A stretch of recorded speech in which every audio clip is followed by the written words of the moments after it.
Hi everyone, this is Vibin from Evika. നമ്മുടെ ഇന്നത്തെ apple news bill നമ്മൾ സംസാരിക്കാൻ പോകുന്നത് ലാസ്റ്റ് വീക്കിൽ നടന്ന കൂടുതൽ പുതിയ അടിപൊളിയായ ന്യൂസിൻ്റെ എല്ലാ അപ്ഡേഷൻസും ബാക്കി ഡീറ്റെയിൽസുമാണ്. സോ ഈ ഒരു വീഡിയോ സ്റ്റാർട്ട് ചെയ്യാൻ തൊട്ട് മുമ്പ് എന്തായാലും നമ്മുടെ ചാനൽ സബ്സ്ക്രൈബ് ചെയ്യുക. എന്നാൽ മാത്രമാണ് എല്ലാ വീക്കിലിയും വരുന്ന പുതിയ പുതിയ അപ്ഡേഷൻസും ബാക്കി ന്യൂസും നിങ്ങൾക്ക് അറിയാൻ പറ്റുള്ളൂ. സോ തുടക്കം തന്നെ നമ്മുടെ ഈ പറയുന്ന അപ്ഡേഷൻ സ്റ്റാർട്ട് ചെയ്യാം. iOS 18.1.1 എന്ന ഒഫീഷ്യൽ അപ്ഡേഷൻ ആപ്പിൾ റിലീസ് ചെയ്യുന്നുണ്ട്. ഈ ഒരു അപ്ഡേഷനിൽ മെയിനായിട്ട് ഫോക്കസ് ചെയ്യുന്നതും ബഗ് ഫിക്സ് തന്നെയാണ്. അതോടൊപ്പം iOS 18.2ൻ്റെ ബീറ്റ 4ഉം ആപ്പിൾ റിലീസ് ചെയ്യുന്നുണ്ട്. ഈ ഒരു അപ്ഡേഷനിലും കുറേയധികം പുതിയ പുതിയ മാറ്റങ്ങളും അപ്ഡേഷൻസും ബഗ് ഫിക്സും കസ്റ്റമൈസേഷനും എല്ലാം ആപ്പിൾ കൊണ്ടുവന്നുണ്ട്. ആൻഡ് ഈ ഒരു അപ്ഡേഷനിൽ ഒഫീഷ്യൽ അപ്ഡേഷൻ എന്നാണ് റിലീസ് ആകാൻ പോകുന്നത്, iOS 18.2 എന്ന് നമ്മുടെ കൈകളിലേക്ക് ഒഫീഷ്യലായിട്ട് വരും. എല്ലാ കാര്യം ഞാൻ ഡീറ്റെയിൽ ആയിട്ട് പറയുന്നുണ്ട്. സോ ഈ രണ്ട് വീഡിയോസിൻ്റെയും ലിങ്ക് ഞാൻ നമ്മുടെ ഡിസ്ക്രിപ്ഷൻ ബോക്സിൽ കൊടുത്തേക്കാം, നിങ്ങൾ കാണാം. അതേപോലെ പുതിയ പുതിയ കാര്യങ്ങൾ അറിയാനും പറ്റും. അതോടൊപ്പം അടുത്തൊരു ന്യൂസ് എന്ന് പറയുന്നത് നമ്മുടെ 2025 ഏർലി ആയിട്ട് അല്ലെങ്കിൽ ഏർലി ടു മിഡ് ആയിട്ട് വരാൻ പോകുന്ന പുതിയ പ്രൊഡക്റ്റുകളുടെ ലിസ്റ്റ് നമുക്ക് വന്നിട്ടുണ്ട്. അതിൽ ഒന്നാമത്തെ പ്രൊഡക്റ്റ് എന്ന് പറയുന്നത് നമുക്ക് കുറച്ച് നാളുകളായി ഒരു പുതിയ അപ്ഡേഷൻ അല്ലെങ്കിൽ പുതിയ പ്രൊഡക്റ്റ് വരാത്ത ഒരു കാര്യമാണ് എയർടാഗ് എന്ന് പറയുന്നത്. എയർടാഗിൻ്റെ സെക്കൻഡ് ജനറേഷൻ ഈ ഒരു 2025 മിഡ് ആകുമ്പോൾ തന്നെ നമുക്ക് ലഭിക്കും. ഈ ഒരു അപ്ഡേഷൻ അല്ലെങ്കിൽ ഈ ഒരു പ്രൊഡക്റ്റിൽ നമുക്ക് പുതിയ ഒരു ഡിസൈൻ ചേഞ്ചോ ബാക്കി കാര്യങ്ങളോ ഉണ്ടാവില്ല. പക്ഷേ കുറച്ചും കൂടെ ബെറ്റർ ആയിട്ടുള്ള റേഞ്ച്, നമ്മുടെ ഈ പറയുന്ന കണ്ടുപിടിക്കാനുള്ള റേഞ്ച് കൂടുകയും അതേപോലെ തന്നെ ടാമ്പർ പ്രൂഫ് ആയിരിക്കും. അതായത് ടാമ്പർ പ്രൂഫ് എന്ന് പറഞ്ഞാൽ ഏറ്റവും നല്ല എക്സാമ്പിൾ എന്ന് പറഞ്ഞാൽ ഇപ്പോൾ ഈ ഒരു AC റിമോട്ട് നമുക്ക് പെട്ടെന്ന് ഇതേപോലെ ബാക്കിൽ നിന്ന് തുറന്ന് ഓപ്പൺ ചെയ്യാൻ പറ്റും. ഇത് ടാമ്പർ ചെയ്യാം. പക്ഷേ ഈ പറഞ്ഞ ടാമ്പർ പ്രൂഫ് എന്ന് പറഞ്ഞാൽ ഇത് തുറക്കാൻ നല്ല ബുദ്ധിമുട്ടായിരിക്കും. അതോടൊപ്പം തന്നെ വേറൊരു ആൾക്കാർക്ക് ഇത് ഹാക്ക് ചെയ്യാനോ അല്ലെങ്കിൽ ഇത് ആക്സസ് ചെയ്യാനോ അങ്ങനെയൊക്കെ കുറേയധികം ടാമ്പർ ചെയ്യാനുള്ള പരിപാടികൾ ആ ലൂപ്പ് ഹോൾ കൊടുക്കാതിരിക്കാൻ മാക്സിമം നല്ല പ്രിവസി തരാൻ വേണ്ടിയാണ് ഈ ഒരു ടാമ്പർ പ്രൂഫായിട്ടുള്ള എയർടാഗ് ആപ്പിൾ റിലീസ് ചെയ്യുന്നത്. അതോടൊപ്പം തന്നെ കുറേയധികം കുട്ടികളെയും കുറേയധികം പെൺകുട്ടികളെയൊക്കെ സ്റ്റോക്കിംഗ് ചെയ്യുന്ന കുറേ ഇഷ്യൂസ് എയർടാഗ് ഉണ്ടായിരുന്നു. അതെല്ലാം മാറ്റാനും ഈ പറഞ്ഞ വേറൊരു വ്യക്തി നമ്മളെ സ്റ്റോക്കിംഗ് ചെയ്യുന്നുണ്ടോ ബാക്കി എല്ലാ കാര്യങ്ങളും ക്ലിയർ ആയിട്ട് നമ്മളെ അറിയിക്കാനുള്ള കുറേയധികം പ്രിവസി ടെക്നോളജിയും എയർടാഗ് സെക്കൻഡ് ജനറേഷനിൽ വരും എന്നാണ് നമുക്കിട്ട് റിപ്പോർട്ട്. സോ ആ ഒരു പ്രൊഡക്റ്റും നമുക്ക് വരുന്നുണ്ട്. ആൻഡ് അടുത്ത് വന്ന പ്രൊഡക്റ്റിൽ ഒന്നാണ് ഈ പറയുന്ന iPhone SE 4th generation. iPhone SE 4th ജനറേഷനിൽ കുറേയധികം പുതിയ പുതിയ മാറ്റങ്ങൾ വരുന്നുണ്ടെന്ന് പറയുന്നുണ്ട്. സോ അതിൻ്റെ ഒരു first set of leaks and റൂമേഴ്സിൻ്റെ വീഡിയോ നമ്മൾ ചെയ്തിട്ടുണ്ടായിരുന്നു. ഈ ഒരു വീഡിയോ ഞാൻ നേരത്തെ പറഞ്ഞ പോലെ നിങ്ങളെപ്പോഴും അല്ലെങ്കിൽ നമ്മുടെ ചാനൽ എപ്പോഴും ഫോളോ ചെയ്യുന്ന കൂട്ടരാണെങ്കിൽ പുതിയ പുതിയ ലീക്സ് ആൻഡ് റൂമേഴ്സ് വരുമ്പോൾ നിങ്ങൾക്ക് എന്തായാലും മനസ്സിലാവും. അടുത്തൊരു പ്രൊഡക്റ്റ് എന്ന് പറയുന്നത് ഐപാഡിൻ്റെ ഒരു എയർ ലൈനപ്പ്. ഐപാഡ് ഇപ്പോൾ നമുക്ക് വന്നത് പ്രോ മാത്രമാണ്. ഒരു air lineup with magic keyboard and iPad 11th ജനറേഷനും നമുക്ക് വരാനുള്ള ചാൻസ് ഉണ്ട്. ഈ ഐപാഡിനൊഴികെ പിന്നീട് നമുക്ക് കാണാൻ പോകുന്നത് മാക്ബുക്കിൻ്റെ ഒരു എയർ സീരീസാണ്. 15 ഇഞ്ചും അതേപോലെ 13 ഇഞ്ചിൻ്റെ ഒരു മാക്ബുക്ക് എയർ സീരീസ് M4 ചിപ്സെറ്റിൻ്റെ ഒരു സീരീസും നമുക്ക് കാണാൻ പോകുന്നുണ്ട്. ഈ ഒരു ഫസ്റ്റ് കുറച്ച് നാളുകൾക്കുള്ളിൽ തന്നെ ആപ്പിൾ അത് റിലീസ് ചെയ്യുന്നതാണ് നമുക്കെടുത്ത റിപ്പോർട്ട്. കാരണം ഇപ്പോൾ ആപ്പിൾ വന്നിരിക്കുന്നത് പ്രോ സീരീസ് മാത്രമാണ് മാക്ബുക്കിൽ. അതിന് മാറ്റം വരുത്തിക്കൊണ്ട് എല്ലാവരുടെയും ഫേവറേറ്റ് ആയിട്ടുള്ള ലൈറ്റ് വെയ്റ്റ് മാക്ബുക്ക് എന്ന സീരീസ് ഈ പറഞ്ഞ മാക്ബുക്ക് എയർ M4 സീരീസും ആപ്പിൾ റിലീസ് ചെയ്യുന്നുണ്ട്. ആൻഡ് ഫൈനലായിട്ട് നമുക്ക് കിട്ടിയ ലീക്കിൽ പറയുന്നത് ഒരു പുതിയ ഹോം ഹബ്ബ് ആപ്പിൾ ഇൻട്രൊഡ്യൂസ് ചെയ്യുന്നതാണ്. ഈ ഒരു ഹോം ഹബ്ബ് എന്ന് പറയുന്നത് നമുക്കിപ്പോൾ സിറിയും അതേപോലെ ഐപാഡും കൂടി ഇൻ്റഗ്രേറ്റ് ചെയ്തിട്ട് ഒരു ഹോം സെക്യൂരിറ്റി ഹബ്ബ് എന്നുള്ള രീതിയിലേക്ക് ആപ്പിൾ കൊണ്ടുവരുന്നുണ്ട് എന്നാണ് കിട്ടിയ റിപ്പോർട്ട്. ഈ പറഞ്ഞ ഹോം സെക്യൂരിറ്റി എന്നുള്ള ഭാഗത്തിലേക്ക് നോക്കുമ്പോൾ തന്നെ പുതിയ ഒരു ആപ്പിൾ TV, അതായത് ഇത്ര നാൾ നമുക്ക് കിട്ടിയത് ഒരു സെറ്റപ്പ് ബോക്സ് പോലത്തെ ഒരു ആപ്പിൾ TVയുടെ മോഡമാണ് അല്ലെങ്കിൽ ഒരു കോമ്പൗണ്ടാണ്. ഈ ഒരു സാധനം നമ്മുടെ ഡിവൈസ് അല്ലെങ്കിൽ TV ആയിട്ട് കണക്ട് ചെയ്യുമ്പോഴത്തേക്കും അത് ഓട്ടോമാറ്റിക്കലി ആപ്പിൾ TV ആയിട്ട് സ്വിച്ച് ചെയ്യും അല്ലെങ്കിൽ അത് ഒരു മേക്ക് ഓവർ നടത്തും.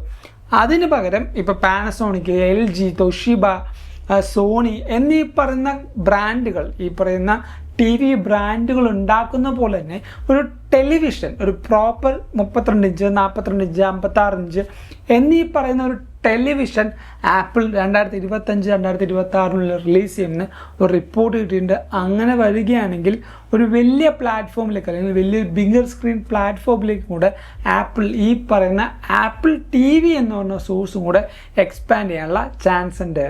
അടുത്ത ന്യൂസ് എന്ന് പറയുന്നത് ഇത്രയും നേരം ഞാൻ പറഞ്ഞത് ആ ഒരു പുതിയ അപ്ഡേഷൻ വരുന്നുണ്ട്, പുതിയ പ്രൊഡക്റ്റ് വരുന്നുണ്ടെന്നാണ്. ഇനി ഡിസ്കണ്ടിന്യൂ ചെയ്യാൻ പോകുന്ന ഒരു പ്രൊഡക്റ്റിൻ്റെ പേര് പറയാം. iPhone 7 സീരീസ് വന്നതോടെ ആപ്പിൾ എടുത്ത് മാറ്റിയൊരു കാര്യമാണ് ഹെഡ്ഫോൺ ജാക്ക് എന്ന് പറയുന്നത്. 3.5mm ഹെഡ്ഫോൺ ജാക്ക് ലൈറ്റിനിങ് പിന്നായിട്ട് കണക്ട് ചെയ്യുന്ന ഒരു ചെറിയ അഡാപ്റ്റർ ആപ്പിൾ ഇൻട്രൊഡ്യൂസ് ചെയ്തായിരുന്നു. അത് ഈ ഒരു കൊല്ലത്തോടെ ആപ്പിൾ ഡിസ്കണ്ടിന്യൂ ചെയ്യുന്നതാണ് നമുക്കിടുന്ന റിപ്പോർട്ട്. അതോടൊപ്പം തന്നെ നിങ്ങൾ എപ്പോഴെങ്കിലും ലൈഫിൽ ഐഫോൺ ഉപയോഗിച്ചുകൊണ്ട് മ്യൂസിക് റെക്കഗ്നൈസ് ചെയ്തിട്ടുണ്ടോ? ഇപ്പോൾ നമ്മൾ എവിടെയെങ്കിലും ഒരു പാർട്ടിയിലോ അല്ലെങ്കിൽ ഏതെങ്കിലും ഒരു ഫംഗ്ഷനിലൊക്കെ നിൽക്കുമ്പോൾ ഒരു പെട്ടെന്ന് ട്രാക്ക് കേൾക്കും, അല്ലെങ്കിൽ റീൽസിലൊക്കെ കേൾക്കുന്ന ട്രാക്കാണെങ്കിലും പെട്ടെന്ന് ആ ട്രാക്ക് ഏതാണെന്നറിയാണ്ട് നമ്മൾ യൂസ് ചെയ്യുന്ന ഒരു ഓപ്ഷനാണ് ഷസാം എന്ന് പറയുന്നത്. ആ ഷസാമിക്കല്ല, നമ്മുടെ ആപ്പിളിന് തന്നെ സ്വന്തമായിട്ടുള്ളൊരു ഷസാം ഉണ്ട്.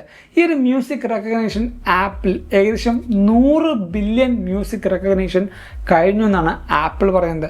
100 ബില്യൺ, അതായത് അത്യാവശ്യം നല്ല രീതിക്കുള്ള മ്യൂസിക് റെക്കഗ്നേഷൻ ആപ്പിൾ കൊടുക്കുന്നുണ്ട്. ഏകദേശം 1 മിനിറ്റിലോ 1 സെക്കൻഡിലോ 1 മിനിറ്റിലാന്ന് തോന്നുന്നു 3000-ന് മേലെ മ്യൂസിക് റെക്കഗ്നേഷൻ റിസൾട്ടാണ് ആപ്പിൾ ഈ ഒരു ഡിവൈസിൽ അല്ലെങ്കിൽ ഈ ഒരു മ്യൂസിക് റെക്കഗ്നേഷൻ ആപ്പിലൂടെ ചെയ്യുന്നതെന്നാണ് ആപ്പിൾ തന്നിരിക്കുന്ന റിപ്പോർട്ട്. സോ അതൊരു വണ്ടർഫുൾ കാര്യം തന്നെയാണ്. 10 ബില്യൺ എന്ന് പറഞ്ഞാൽ ആ ഒരു മ്യൂസിക് കണ്ടുപിടിക്കാൻ കുറേയധികം എന്താ പറയുക ടെക്നോളജിയും ബാക്കി കാര്യങ്ങളും ആപ്പിൾ ഇൻപുട്ട് കൊടുത്തിട്ടുണ്ട്. ആൻഡ് ഇതിൽ ഏറ്റവും ഇൻട്രസ്റ്റിംഗ് ആയ കാര്യം എന്ന് പറഞ്ഞാൽ ആപ്പിളിൻ്റെ ഈ ഒരു മ്യൂസിക് റെക്കഗ്നേഷൻ വെച്ച് ഏറ്റവും കൂടുതൽ സെർച്ച് ചെയ്ത ട്രാക്ക് ഏതറിയാമോ? ആ ട്രാക്ക് നിങ്ങൾക്കറിയാമെങ്കിൽ എന്തായാലും തൊട്ട് അത് കമൻറ്റ് ചെയ്യാം. ഈ ഒരു വീഡിയോയുടെ അവസാനം ഞാൻ ഏത് ട്രാക്കാണ് പറയുന്നുണ്ട്. ആൻഡ് അടുത്തൊരു പുതിയ അപ്ഡേഷൻ എന്ന് പറയുന്നത് നമുക്ക് ഈ പറഞ്ഞ വാട്സാപ്പിൽ ഒരു വോയിസിന് നമ്മളിപ്പോൾ നമ്മുടെ iMessageലൊക്കെ ഓൾറെഡി ആ ഫീച്ചർ ഉണ്ട്. ഇപ്പോൾ വാട്സാപ്പിലും ഇത് റോൾ ഔട്ട് ആവുന്നുണ്ട്. നമ്മളിപ്പോൾ വോയിസ് അയക്കുകയാണെങ്കിൽ അതിൻ്റെ ട്രാൻസ്ക്രിപ്ഷൻ ഇനി മുതൽ നമുക്ക് വാട്സാപ്പിൽ ലഭിക്കും. ഇപ്പോൾ എല്ലാ കൺട്രീസിലും ഇത് അവൈലബിൾ ആയിട്ടുള്ള ഓരോ കൺട്രീസിലേക്കും ഇത് എക്സ്പാൻഡ് ചെയ്യുന്നേ ഉള്ളൂ. പക്ഷേ സെലക്റ്റഡ് ലാംഗ്വേജ് മാത്രം.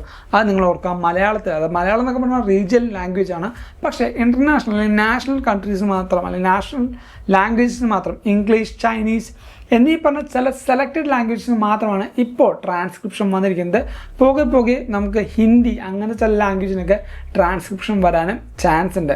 അടുത്തൊരു ന്യൂസ് എന്ന് പറയുന്നത് നിങ്ങൾ iPhone 16 സീരീസ് എടുത്തൊരു കൂട്ടാനാണെങ്കിൽ അഭിമാനത്തോടെ പറയാം, ആപ്പിളിൻ്റെ ഈ ഒരു കൊല്ലം വന്നിരിക്കുന്ന ഏറ്റവും കൂടുതൽ ലൈനപ്പിൽ വിറ്റുപോയത് iPhone 16 സീരീസാണ്. iPhone 16 പ്ലസോ അതേപോലെ iPhone 16 Pro സീരീസോ അല്ല, 16 എന്ന് പറഞ്ഞ ഡിവൈസാണ് ഏറ്റവും കൂടുതൽ വിറ്റഴിഞ്ഞത്. ഇത് ഞാൻ വെറുതെ വായത്തൊന്നും പറഞ്ഞതല്ല, കാരണം ഇതിന് എവിഡൻ്റ് ആയിട്ട് വന്നിരിക്കുന്ന CIRP, അതായത് കസ്റ്റമർ ഇൻ്റലിജൻസ് റിപ്പോർട്ട് പാർട്ണർ എന്ന് പറയുന്ന ഒരു ഡാറ്റാ ബേസ് കണ്ടുപിടിച്ചിട്ടുള്ള ഒരു റിസൾട്ടാണ് ഞാൻ പറഞ്ഞത്. iPhone 16 സീരീസാണ് ഏറ്റവും കൂടുതൽ ഈ ഒരു വട്ടം ആപ്പിളിൻ്റെ കയ്യിൽ നിന്ന് വിറ്റ് പോയ, അല്ലെങ്കിൽ ആപ്പിളിന് ഏറ്റവും കൂടുതൽ സെയിൽസ് വന്ന ഡിവൈസ് എന്ന് പറയുന്നത്. അതോടൊപ്പം വേറൊരു ഇൻട്രസ്റ്റിംഗ് ആയ ന്യൂസ് കൊണ്ടുണ്ട്. നമ്മുടെ iOS 19 ഇപ്പോൾ iOS 18 അല്ല, iOS 19 ആപ്പിൾ കുറച്ചുകൂടെ ഹ്യൂമൻ നേച്ചറായിട്ടുള്ള സിറിനെ ഇൻ്റഗ്രേറ്റ് ചെയ്യുന്നതാണ് പറയുന്നത്. സേ ഫോർ എക്സാമ്പിൾ, നിങ്ങൾ എപ്പോഴെങ്കിലും ChatGPT ആയിട്ട് ഒരു വോയിസ് അല്ലെങ്കിൽ ChatGPT ഈ പറയുന്ന അസിസ്റ്റൻ്റായിട്ട് സംസാരിച്ചിട്ടുണ്ടെങ്കിൽ നിങ്ങൾക്ക് മനസ്സിലാവും കുറച്ചും കൂടെ നാച്ചുറലായിട്ടായിരിക്കും അത് റെസ്പോൺസ് ചെയ്യുന്നത്. അതായത് LLM എന്ന് പറയും, ലാർജ് ലാംഗ്വേജ് മോഡൽ എന്നാണ് ഇതിനെ പറയുന്ന പേര്. കുറച്ചും കൂടെ ഹെവി ആയിട്ട് നമ്മുടെ മനുഷ്യന്മാരോട് സംസാരിക്കുമ്പോൾ അവർ തന്നെ റെസ്പോൺസ് ഇല്ല. ഇപ്പോൾ പെട്ടെന്ന് സംസാരിക്കുമ്പോൾ ഞാൻ പറയാം, എടാ എനിക്ക് ആ കാര്യം വേണം, ആ ഓരോ ടോണില്ലേ നമ്മുടെ ആ റെസ്പോൺസ് ചെയ്യുന്ന ടോൺ, അതുവരെ നമ്മുടെ ChatGPT തിരിച്ചു പറയും.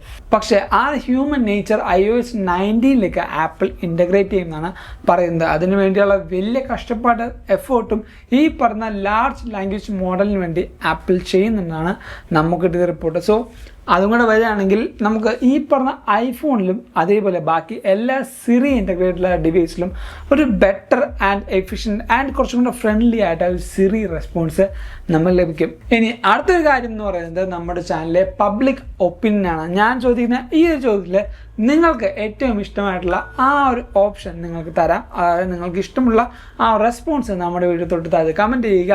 നമ്മുടെ iOS 18 വരെ ഇപ്പോൾ കുറേയധികം കൂട്ടുകാർ യൂസ് ചെയ്യുന്നുണ്ട്. സോ നിങ്ങളുടെ ഏറ്റവും ഫേവറേറ്റ് ആയിട്ടുള്ള iOS സോഫ്റ്റ്വെയർ എക്സ്പീരിയൻസ് ഏതാണ് നമ്മുടെ വീഡിയോ തൊട്ട് താഴത്തെ എന്തായാലും കമൻറ്റ് ചെയ്യുക. ഇനി ഞാൻ നേരത്തെ പറഞ്ഞിരുന്നു നമ്മുടെ ആപ്പിളിൻ്റെ ഈ പറഞ്ഞ മ്യൂസിക് റെക്കഗ്നേഷൻ ഉപയോഗിച്ച് ഏറ്റവും കൂടുതൽ സെർച്ച് ചെയ്ത ആ ഒരു പാട്ടിൻ്റെ പേരാണ് ഡാൻസ് മങ്കി എന്ന് പറയുന്നത്. ഈ ഒരു ട്രാക്കാണ് ഏറ്റവും കൂടുതലും ആൾക്കാർ 2023-24 സമയത്ത് കണ്ടുപിടിച്ചെന്നാണ് ആപ്പിളിൻ്റെ ആ റിപ്പോർട്ട് അനുസരിച്ച് നമുക്ക് കിട്ടുന്നത്. ആൻഡ് ഈ ഒരു വീഡിയോയിൽ കുറേ പുതിയ കാര്യങ്ങളും ഇൻട്രസ്റ്റിംഗ് കാര്യങ്ങളും മനസ്സിലായി അറിഞ്ഞെന്ന് വിശ്വസിക്കുന്നു. അതുകൊണ്ട് നമ്മുടെ ഈ വീഡിയോ ലൈക്ക് ചെയ്യുക, എല്ലാ കൂട്ടർക്കും ഈ ഒരു വീഡിയോ ഷെയർ ചെയ്ത് കൊടുക്കുക. അതേപോലെ നിങ്ങൾക്ക് പുതിയ കാര്യങ്ങളും എല്ലാ കാര്യങ്ങളും അറിയാനായിട്ട് നമ്മുടെ ചാനൽ എന്തായാലും സബ്സ്ക്രൈബ് ചെയ്യുക. ഇൻസ്റ്റാഗ്രാമിൽ കൂടെയും ഫേസ്ബുക്കിൽ കൂടെയും ത്രെഡ്സിൽ കൂടെയും എല്ലാ സോഷ്യൽ മീഡിയയിൽ കൂടെ നിങ്ങൾക്ക് ഫോളോ ചെയ്യാം. ലിങ്ക് ഞാൻ നമ്മുടെ ഡിസ്ക്രിപ്ഷൻ ബോക്സിൽ കൊടുക്കുന്നുണ്ടാകും. Thank you so much for watching this whole video. This is Zebin Sevia signing from Evika.